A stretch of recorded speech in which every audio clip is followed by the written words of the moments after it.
Well, hello scrappers, welcome back to my channel. Mike here. So this finally is it. It's the most requested video I've had in a long time, and I've been promising it's going to come. So here it is. We're going to talk about my waste treatment and handling system here. Okay? How I treat the liquid and solid wastes produced from my gold processing and recovery. It's actually fairly simple. It's pretty hands-off most of the time. It just sort of works in the background. It's really easy. And I call it my 4-bucket waste handling system. There's nothing super complicated about it. There's not a lot of expensive chemicals that go into it, other than probably the most expensive thing that goes into treating this waste is scrap copper. Because I could take that to the scrapyard and sell it and make money, but I use scrap copper in my stock pot to cement PMs out. But we'll talk about that in a minute. So basically, I've got 4 buckets here, and the liquid left over, you know, after I precipitate gold out of solution, it goes in the first bucket, and you know, it's going to hang out in this bucket for a while. I call this bucket my temporary stock pot, and it's just like a 2.5 gallon plastic bucket with a lid, okay? And after I drop some gold out of solution, I will decant off the liquid into this bucket, and I'll just let it sit. And you know, I'll keep decanting liquid off into it every time I do a gold drop, and I'll just let it sit. And what happens is a little bit of gold tends to settle out on the bottom of the temporary stock pot over time. I'm sure some is dragged over with the liquid when I decant it over, some fine stuff in the water column. But I think also some extra gold precipitates out of solution over time, just sitting in here. And you know, over time, I will, as the level in this bucket gets up towards the top, I will dump some of it into my main stock pot over here, which we'll talk about in a second, and make room for more stuff to go into the temporary stock pot. And I will just let this film of gold on the bottom build up and build up. And it takes quite a while. I mean, we're not getting a lot of gold in the temporary stock pot, just a little bit. And it'll take quite a while for it to build up to a point where I'm willing to harvest it. I'll dump most of the liquid out of this into the main stock pot, and I'll run what's left through a filter and capture the fine gold that's settled out on the bottom of the temporary stock pot. So that's how the temporary stock pot works. And basically the way this system works is the liquid moves from left to right, from one bucket to another over time. So next it moves into my main stock pot here. Now my main stock pot, the purpose of it is to strip any remaining heavy metals out of the liquid that's left over from recovering gold. I try hard to get it all. Every once in a while, you know, every once in a while, you know, I'll do a stannous chloride test on the liquid after dropping the gold, and it has the very slightest purplish color. You know, there's not enough gold left in the liquid to bother with trying to, you know, do another precipitation. And I'll just, you know, dump it into the temporary stock pot, knowing that by the time it gets to the main stock pot, that gold will be cemented out. Because I keep scrap copper in it. And copper is more reactive than gold. If you look at the reactivity series of metals, it's more reactive than platinum, palladium, you know, all of the platinum group metals, all of the noble metals, it's more reactive than them. So any of that that's still in solution in the liquid that goes into the stock pot is going to cement out on the scrap copper I keep in here and end up as a sludge on the bottom of the stock pot. And I just let that build up. I mean, I can let that build up for years because there's not that much material in there. I used to, you know, way back when I first got into this, I just couldn't wait to process the material in my stock pot, thinking, oh boy, I'm going to get a lot of extra gold for free. And I processed that material in the stock pot. It's like, yeah, I really should have waited a couple of years because there wasn't that much there, okay? And it was a lot of work to process. So I just let this build up. Of course, it has been years, so sooner or later I need to do something with it, okay? But just keep a lot of scrap copper in here. I also keep an air bubbler in here just to keep the liquid circulating so that it can come in contact with the scrap copper and the copper can strip the PMs out of the liquid. Now, the next step, when my stock pot is full, I need to transfer it to my waste bucket, okay? But first I'm going to turn off the bubbler in here and just let this stock pot sit for at least a few days, if not a week or two. That way all of the stuff in the liquid can settle out, all that sludge can settle out on the bottom, and then I can gently siphon off the liquid in the top of the bucket to make some room. And we'll leave the sludge behind in the bottom because that sludge has got precious metals in it. I don't want it to leave this bucket. I want them to stay there until I'm ready to process them. Okay, the next bucket over, which receives the liquid from the stock pot when it's full, is called the waste bucket. So this is the waste coming out of the stock pot, and it is full of dissolved copper. Okay, hopefully I have stripped the precious metals out of it. And this is just full of dissolved copper. It's also very acidic still. So it goes into the waste bucket. I keep scrap iron and steel in the waste bucket. And we get kind of the same process going on that we had in the main stock pot there, where the iron and steel in here, it's much more reactive than the copper in the solution. So it's going to strip the copper out of the solution, and the iron and steel are going to dissolve and go into solution. And we'll wind up with a layer of cement copper on the bottom of this bucket that's going to build up over time. And it actually builds up remarkably quickly.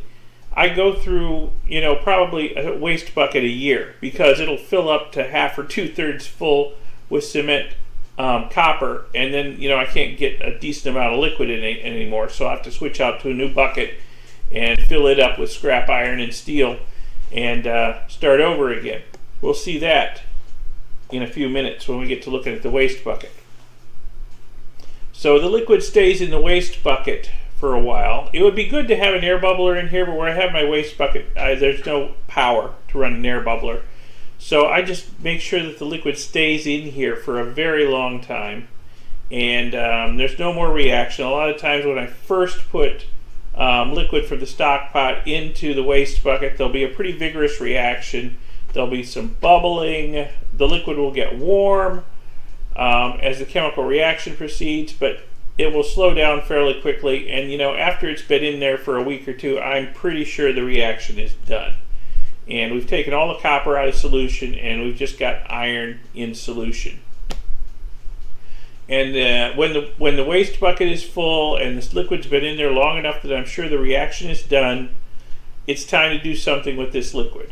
This is actually waste now. This is the end product that I need to get rid of. It's very acidic and it's full of dissolved iron. So this is what I need to treat. And I will dump this liquid into a cleanup or treatment bucket.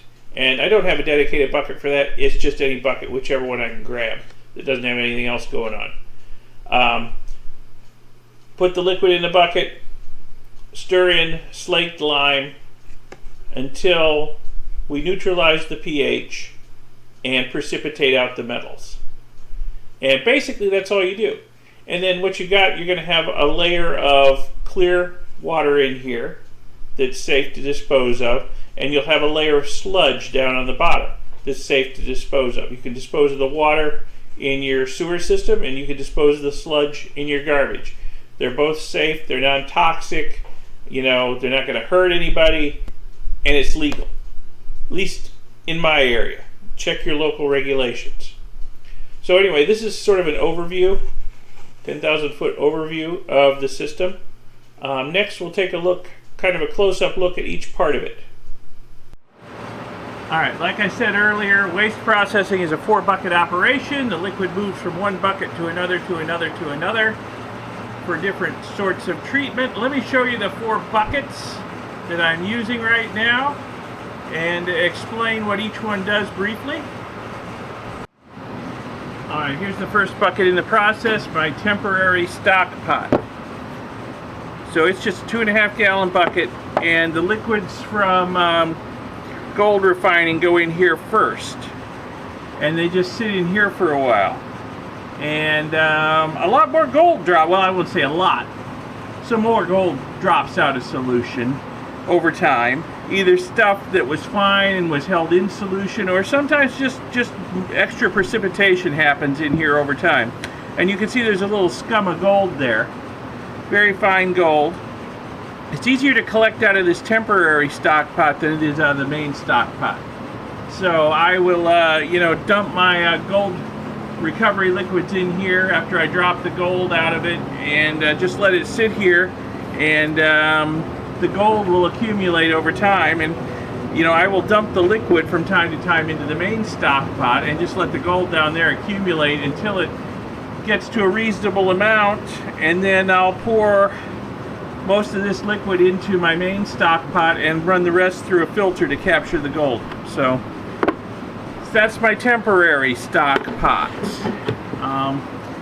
And I keep the lid on loosely, so if any gases build up in here, they can come out. I just put a rock on top. Yes, I'm using half of a geode as my weight on there.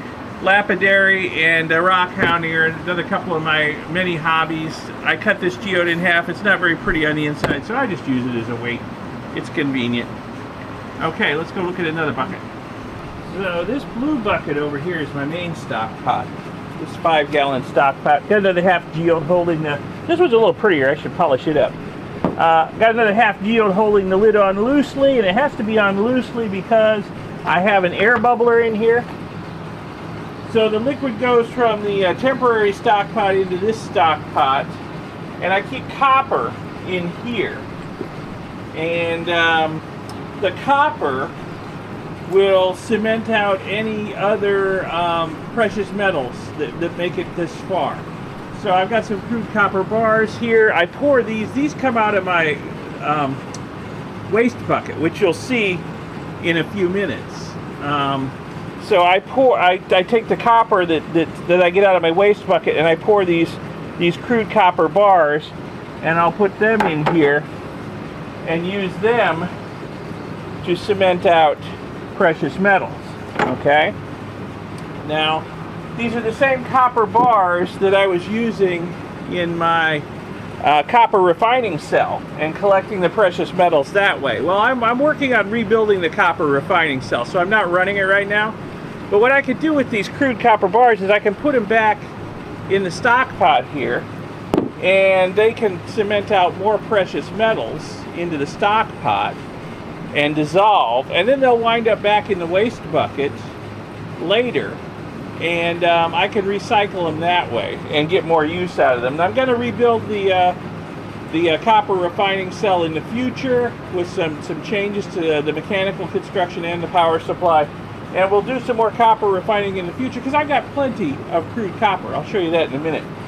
But I'm going to put one more bar in here, and let me put the lid back on, and we'll just let this go. Now, before I move the liquid in this bucket into the waste bucket, which is the next bucket in the line, I will unplug the bubbler and let this sit and settle for days or even a week or two before I move this liquid into the waste bucket. I'll let it sit and settle, make sure all the sludge, the sludge is going to be precious metals in here now. That sludge all has a chance to settle to the bottom, and then I'll siphon the liquid off the top into the waste bucket, and we'll leave all the precious metals behind in the stock pot, and someday I got to process what's in the bottom of the stock pot. But that's a job for another day and another video. Okay, let's go look at the waste bucket. Okay, here's my current waste bucket that I'm using. And it's hard to tell, but there's a lot of steel and iron in here. There's a lot of rebar down in there that I cut into short pieces down in there. There's some steel pans. Look at all the copper that has cemented out on that. There's a piece of the rebar. So, yeah, those thin steel pans will dissolve really quickly in there. So the liquid comes over from the stock pot, and it's full of copper. It's had the precious metals removed, but it's full of copper, and the copper will cement out on the iron and steel I keep in here, and the iron and steel will dissolve into the water. So basically what you're going to wind up with over time is a bucket full of cement copper. And I'll show you that, because this is my new stock pot that I've just started running recently to deal with all the waste from processing Ken's 45 pounds of chips. I decided I needed a new waste bucket. Here, let me show you my old waste bucket. It's right over here. That is cement copper. That bucket is half full of cement copper. All right, that all used to be steel. I'm sure there's still some lumps of steel down in there that I'll have to do something with when I process this copper. I'll sieve it out, and I'll get the big lumps out, and I'll put the big lumps probably back in my other waste bucket here, because those big lumps are going to be iron. But that is mostly cement copper right there that has cemented out from my gold processing liquids after going through the stock pot. I mean, it's not pure copper. There's a lot of contaminants in there. I mean, there's some rust. There's some paint chips from some of the steel I put in there had some paint on it. There's who knows what organic matter in there, and there's probably some tin, some zinc, some other metals, and you know, just general garbage. It's not really good copper, but I can refine it in my refining cell, and that's a process that's upcoming in the future. And then if we look back over here at this one, there's some bubbling going on. I don't know if it's showing up, but the bubbles are coming up to the surface from time to time. And that is the chemical reaction going on between the liquid from the stock pot that I put in there and the iron that's in there. And it's cementing out copper and releasing some gases in the process. So, okay, so the waste bucket is sort of the end of the line. After this liquid has sat in here and the reaction has stopped and all of the copper has cemented out of it and there's nothing else going on, it's just acidic irony liquid, that's where treatment comes in. And the next bucket would be a treatment bucket, and for that I just use whatever bucket's handy. I don't have a dedicated bucket for that, and sometimes I'll even use a big tub, plastic tub. So the liquid would come out of here into a treatment bucket, and we would treat it. We would add chemicals to it to precipitate the iron and any other metals present out of solution, and bring the pH up to about neutral or 7, and then let it settle so that we have a clear liquid on top, neutral pH, without a lot of heavy metals in it, that we can discard safely, legally. And then we'll have sludge on the bottom, which we can discard with our solid waste safely, legally. So that's how it works. So I will show you the process of treating some of the liquid that comes out of my waste bucket. And let me get set up for that. All right, it's a bit of a dark and gloomy day here. It's trying to rain, so bear with me. Hopefully you can see okay what I've got here. So what's our goal with treating the liquid coming out of the waste bucket? Well, our goals are twofold. We want to, number one, neutralize the pH, or bring it up to about 7. Okay, as close to 7 as we can get. That's neutral. It's going to be really, really low coming right out of the waste bucket. And then our second goal is to precipitate out the heavy metals in the liquid. There's going to be a lot of iron in there. Probably going to be some tin, some zinc, some other stuff. So we want to precipitate that out. So what we're left with is a liquid close to neutral pH with very little dissolved metals. Okay, that's our goal. So to do that, we're going to have to add a chemical to it. And I got 4 different chemicals here, all commonly available. And they all have their advantages and their disadvantages for use as chemicals for cleaning up our waste. And I'll talk about each of them individually here. And the first one here, I'm sure everyone's familiar with, sodium bicarbonate or baking soda. It's dirt cheap, which is one of its advantages. It's really easy to find just about anywhere. You can buy it in large quantities. This is actually a small box. You can get it in, bigger boxes. You can get it in 50-pound sacks if you need it. You can buy it by the pallet load if you need it. And it is dirt cheap. And it will do the job, but the main disadvantage with this stuff is there's going to be a lot of foaming. If you've ever mixed vinegar and baking soda, you know what I'm talking about. Well, we're going to be mixing this with a much stronger acid than baking soda. And the foaming is just outrageous. And you're going to have to put some in, wait for the foaming to die down, put a little more in, wait for the foaming to die down. Yada, yada, yada, yada, yada. It takes forever. And you can foam over, which is annoying. So, yeah, advantages and disadvantages. The second chemical we have here is sodium carbonate, also called soda ash or pH up. If you maintain a swimming pool or you've ever done any smelting, you're familiar with this chemical. It's useful in swimming pools to bring the pH up if it's too low. It's also a very common ingredient in a lot of smelting fluxes. So again, very easy to find. Any place that sells pool chemicals has this. It's a lot more expensive than this stuff, though. But it works.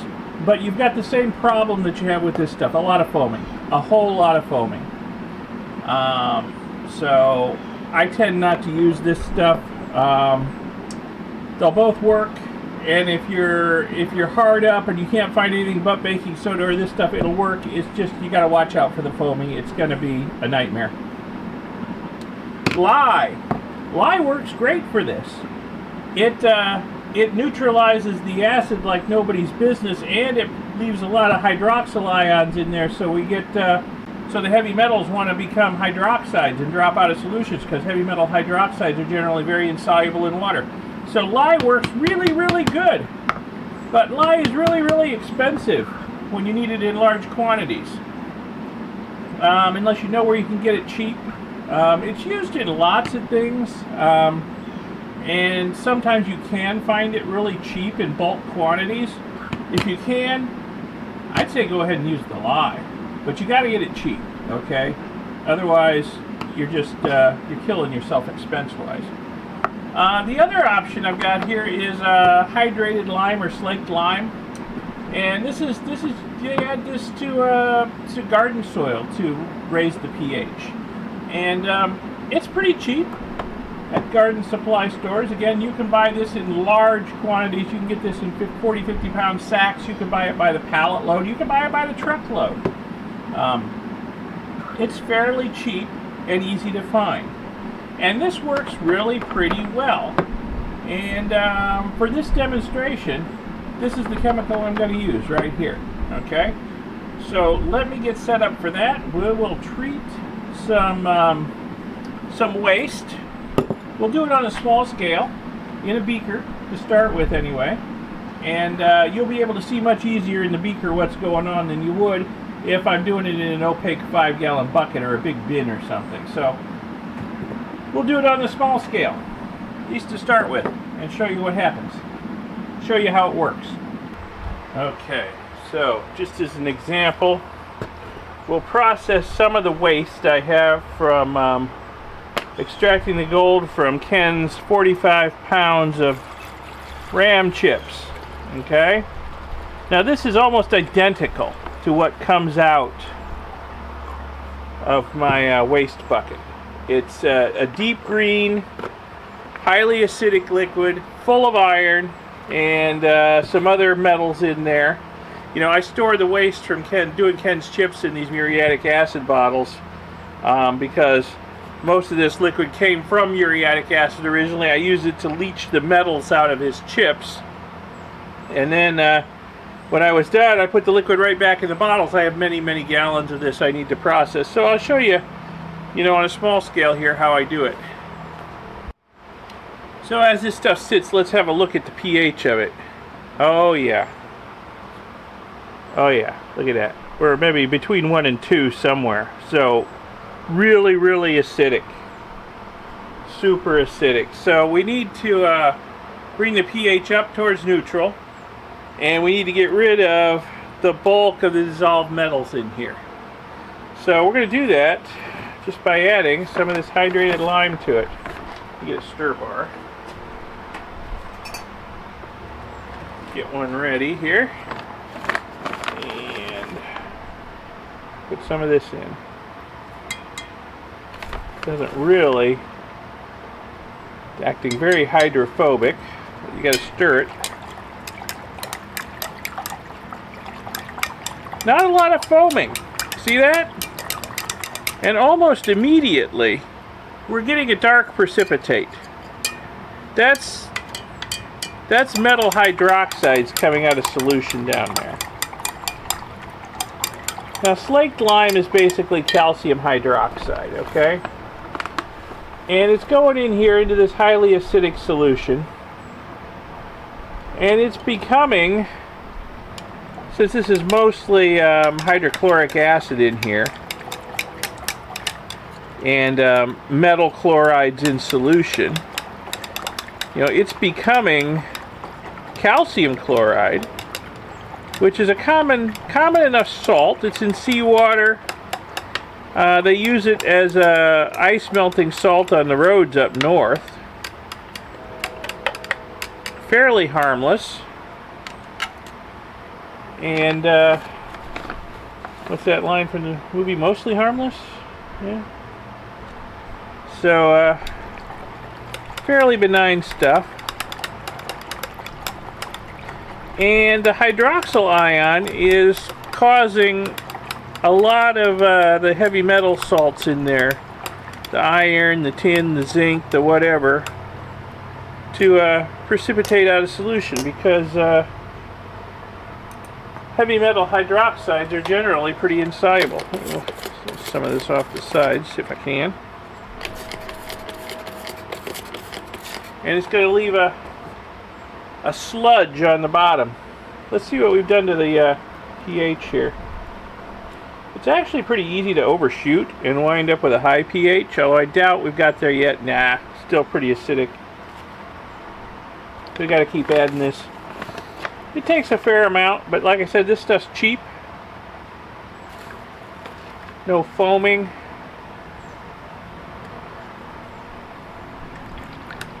And you just got to add it and stir it in. You know, if I'm doing this in a 5-gallon bucket, I'll get my paint stirrer attachment for my drill. There's a little bit of foaming going on. I'll get my paint stirrer attachment for my drill and I'll stir it in that way. It makes life a lot easier.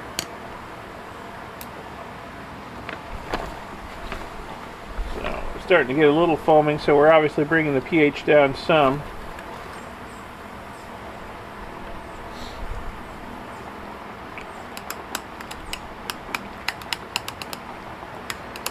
And the higher the pH, the higher we get the pH, the more hydroxyl ions will be available in solution, and more the metal salts will want to drop out of solution, although they're already dropping out to some extent.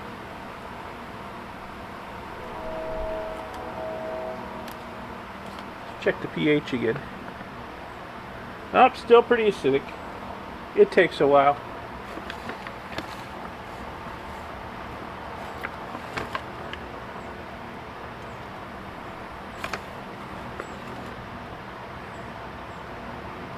No matter which of these chemicals you use for this, you're going to wind up using a fair amount to neutralize all of this acid.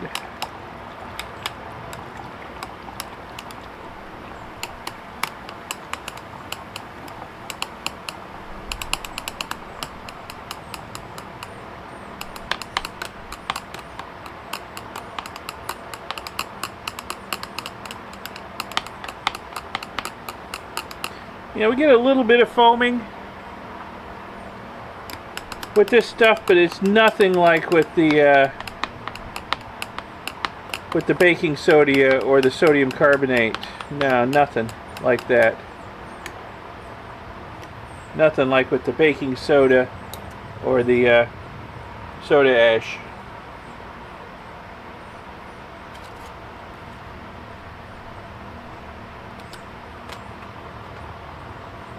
See what we got pH wise. Oh, that's getting better. That's getting better. So I'm just going to keep adding this stuff until we get up close to neutral. Look at the color change. Turning brown. It's also gotten quite warm from the chemical reaction going on. But this brown, this is a metal hydroxide starting to come out of solution. Yeah, so this is working. So I'll just keep adding this stuff until we get close to neutral pH. It takes quite a few additions, but we'll get there in the end.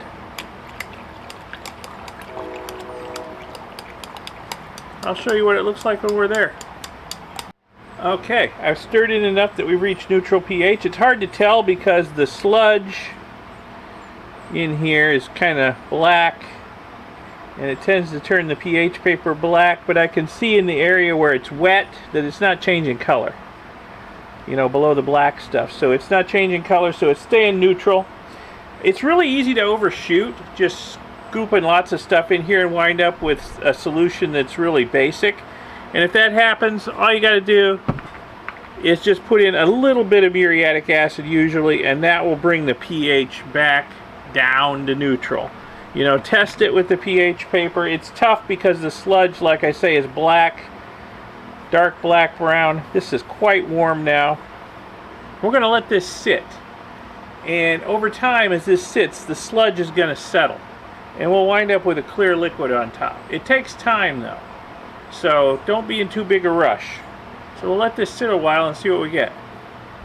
Okay, I guess I forgot to push the record button. There's a sequence missing here.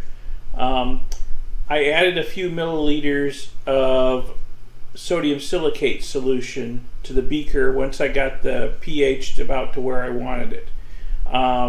Sodium silicate, also known as water glass, you can buy it in lots of places. It's used as a cement floor sealer, carton adhesive, lots of other things. But what this also is a flocculant. This will help the particles in the sludge agglomerate together and settle out quicker.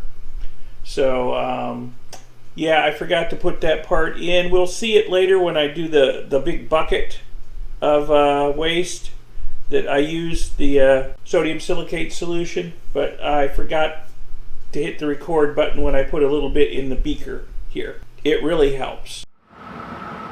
Alright, it's been 20 minutes, maybe close to half an hour, just long enough for me to clean the bench up a little bit, put some stuff away, take care of a couple of other things, come back, look what I find. The liquid has started to separate from the solids really nicely. We got a good 1.5 inches of clear liquid here. And by clear, I mean that is super clear. There doesn't seem to be a trace of color to it. That is crystal clear liquid. Dirty beaker, so it's hard to see, but crystal clear liquid. And the sludge layer is sinking down, down, down. And that's going to continue. You know, the longer I let it sit there. We'll get more and more clear liquid, and the sludge will compact down into the bottom of the beaker. And this happens when I do this in a bucket too. And it takes a little while. Like I said, this is only like less than half an hour, but you know, it'll take a while for the sludge to compact all the way down to the bottom and form a layer down there. So sometimes when I'm doing it in a bucket, I will leave it sit overnight or even for a couple of days before I try to decant off the liquid and then deal with the sludge. So this liquid should be safe to dispose of in your sanitary sewer system. Check your local regulations. I don't know the rules everywhere, okay? But, you know, if it's neutral pH, doesn't have a lot of heavy metals dissolved in it, should be safe to dispose of in the sanitary sewer system. Now, this sludge down here, this is made up of heavy metal hydroxides. They're insoluble. So this can go in your solid waste without any trouble, since it's insoluble. And it doesn't matter what they do with it. Do they incinerate it? Do they landfill it? Whatever. Dump it in the ocean, depending on where you are. It doesn't matter. This is insoluble. It's not going to affect your groundwater. It's not going to affect anything. It's basically dirt. Okay? So, there you go. That's how I deal with the waste on a small scale in a transparent beaker so you can see it. Now I'll get a bucket out and I'll do it on a larger scale and deal with some of this waste I have accumulated. Okay, I'm getting all set up over here to process a couple of gallons of the waste I got from doing the job with Ken's chips.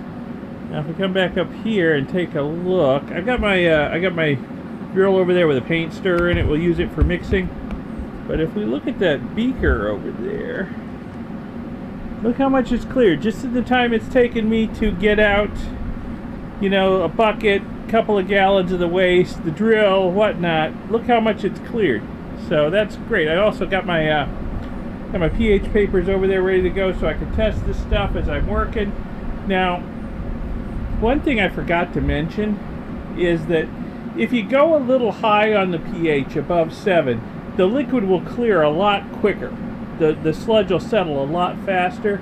And then after you decant off the clear liquid, you can always bring it back down to about 7, which is a splash of muriatic acid.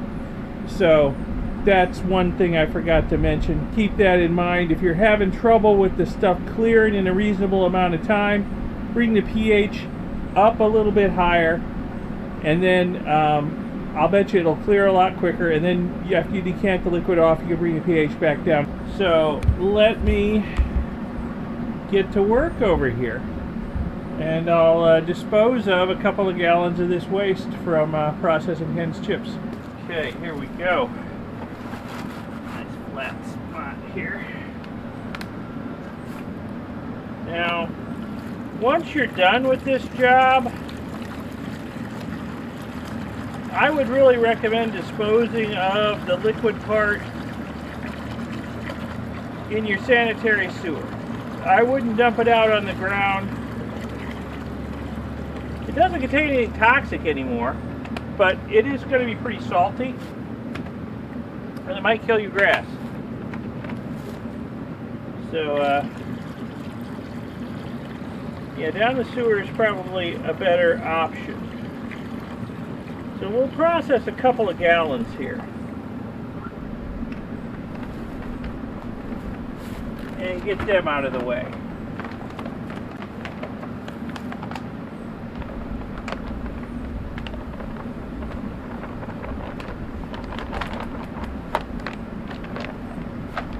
So anyway, you know, it's just this simple.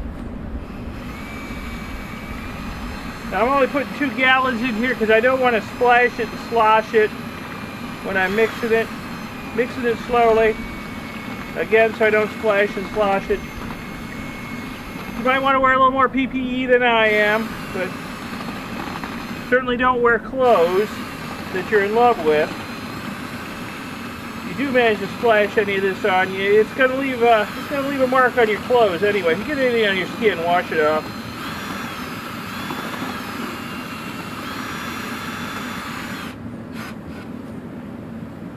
But it's just this simple. You know, it's going to go pretty darn quickly.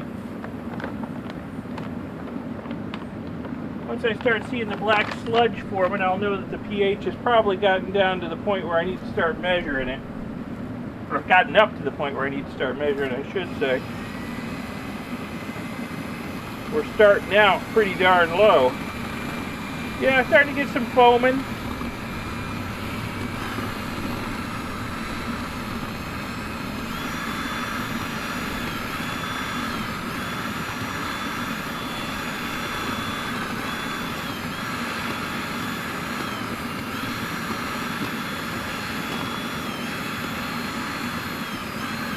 Everything's still pretty green, so I don't think I'm there yet pH-wise.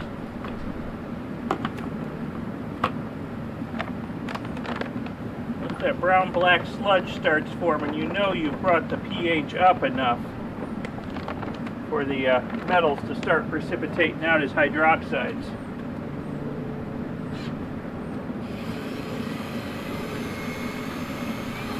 It's starting to look a little sludgy now after that addition.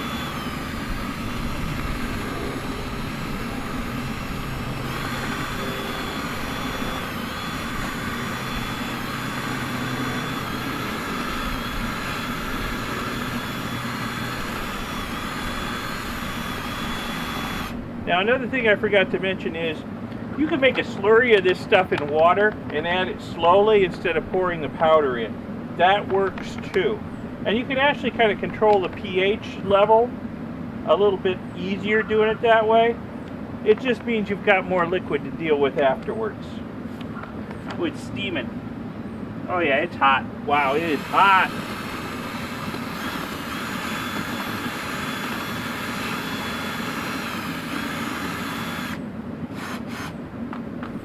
Okay, I'm going to let the froth die down a little bit, and then check the pH since we got some brown stuff forming. The sludge is starting to form, so I'll check the pH here in a minute. Try to let the foam die down. Okay, I checked the pH. It was still kind of acidic, so I put some more in. I need to stir it in here. But you got to be careful because it's real easy to overshoot. It's not a linear thing. You know, once you've neutralized most of the acid in here, it only takes small additions to make big changes in the pH.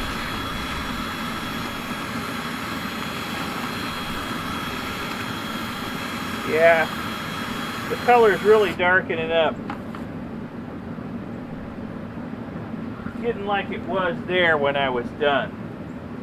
It's not green anymore, it's sort of a dark brownish blackish goo. This is why I did it in the beaker first, so you could see what was going on, because the bucket's pretty opaque. You can't really tell. Let me check the pH again. Boy, that is steaming. I don't know if the steam coming off of it showing up. We get quite a chemical reaction in here as the slaked lime neutralizes the acid. That looks pretty, yeah, still slightly acidic, only slightly though. Like I said though, if you go a little over 7, and I'll just put a little bit more in because I think we're pretty close. Maybe we're at 6 or so. If you go a little over 7, the liquid will clear quicker. The sludge will settle faster. I need a fresh battery. Okay, fresh battery. Finish stirring this last addition in. This may be all it takes. It looked like the filter paper was just ever so slightly past neutral towards acidic. And like I said, it's not a linear thing.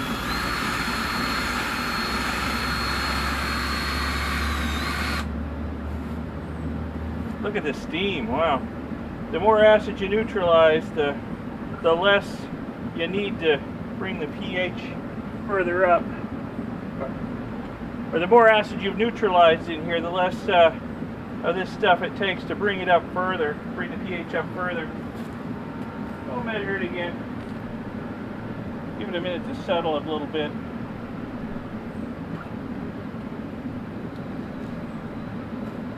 Now if you happen to get lye in large quantities and want to use it instead of the slaked lime, you can.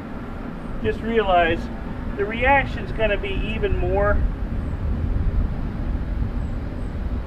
it's going to produce even more heat. It's going to be even more violent. That looks like we're still very slightly acidic. When you dissolve lye in water, you get a lot of heat. When you use it to neutralize acid, oh boy, do you get heat. So, could be enough to actually make the stuff boil, splatter, pop up on you. This stuff's not going to get anywhere near that hot.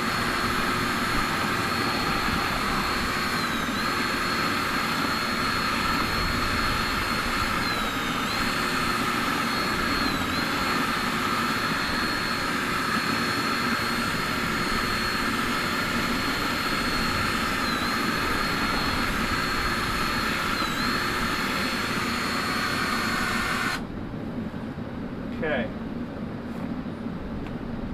I suspect we are probably there. We were very close before. I'll bet we're there now. I've got to let the foam die down a little bit and I can check the pH again. Okay, let's check the pH again. Okay, we have overshot 7 by a little bit, so we're a little bit on the high side. That's good though. That'll just mean everything will clear a little faster. I'm going to put a little splash of sodium silicate solution in it, just like I did. Doesn't take much, like I did with the beaker there. Stir it in, and then we'll leave it to settle. Might even leave it overnight.